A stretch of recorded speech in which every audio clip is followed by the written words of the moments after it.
আলহামদুলিল্লাহি রব্বিল আলামিন আসসালাতু ওয়াসসালামু আলা রসুলিল্লাহ। আসসালামু আলাইকুম রহমতুল্লাহ। প্রিয় নিবেদিত ভাই ও বোন, আমাদের আজকের আলোচ্য বিষয়, কেন আমাদের দোয়া কবুল হয় না। হজরত ফাজালা ইবনে উবাইদ রদিয়াল্লাহু আনহু হতে বর্ণিত, রাসূলুল্লাহ সাল্লাল্লাহু আলাইহি ওয়াসাল্লাম একদিন মসজিদে বসা ছিলেন।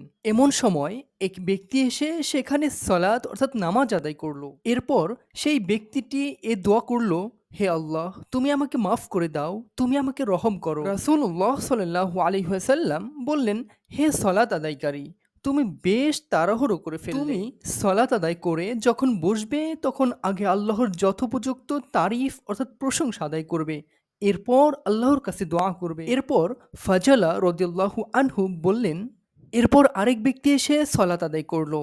তার সলাত আদায় শেষ করে আল্লাহর হামদ করলো এবং নবী সাল্লাল্লাহু আলাইহি ওয়াসাল্লাম এর উপর সালাত ও দুরূদ পাঠ করলো। নবী সাল্লাল্লাহু আলাইহি ওয়াসাল্লাম তাকে লক্ষ্য করে বললেন, হে সলাত আদায়কারী, এখন দোয়া করো, তোমার দোয়া কবুল করা হবে। প্রিয় নিবেদিত ভাই ও বোন, আপনি যখন দোয়া করবেন তিনটি বিষয় লক্ষ্য রাখবেন। প্রথমটি হলো আল্লাহর প্রশংসা কৃতজ্ঞতা আদায় করবেন। দ্বিতীয়টি হলো রাসূলের ওপর দুরূদ পাঠ করবেন। তৃতীয়টি হলো তাড়াহুড়ো করবেন না।